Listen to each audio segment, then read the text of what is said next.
ఎంన్యూస్కి స్వాగతం. నేటి ముఖ్యాంశాలు. జూలై 1వ తేదీన అవ్వ తాతల అకౌంట్లోకి నేరుగా 7,000 జమ.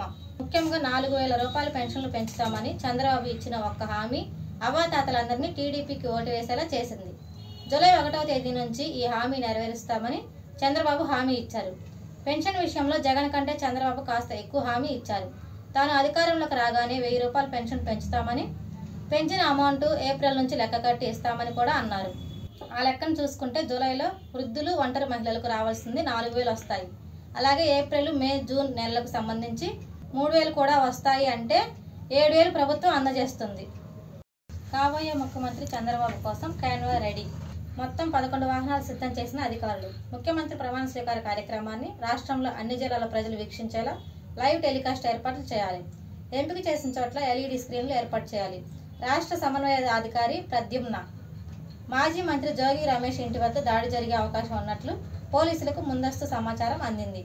ఈ నేపథ్యంలో పోలీసులు భద్రత పెంచారు. ఈ నెల 12న చంద్రబాబు ప్రమాణ స్వీకారం చురుగ్గా సాగుతున్న ఏర్పాట్లు. తెలుగుదేశం అధినేత నారా చంద్రబాబు నాయుడు జూన్ 12వ తేదీన ఉదయం 9:27 గన్నవరం విమానాశ్రయం సమీపంలో కేసరపల్లి ఐటీ పార్క్ వద్ద ముఖ్యమంత్రిగా ప్రమాణ స్వీకారం చేయనున్నట్లు గుంటూరు పార్లమెంట్ అంగన్వాడీ డాక్రా సాధికారిక సంస్థ పార్లమెంట్ ప్రధాన కార్యదర్శి నవమిలం తెలిపారు. వినుకొండ మండలం గోనుగుంట్లవారిపాలెం గ్రామం నందు శ్రీ కోదండ రామస్వామి ఆలయ తృతీయ వార్షికోత్సవం సందర్భంగా స్వామివారిని దర్శించుకున్న వినుకొండ మాజీ ఎమ్మెల్యే మక్కిన మల్లికార్జునరావు.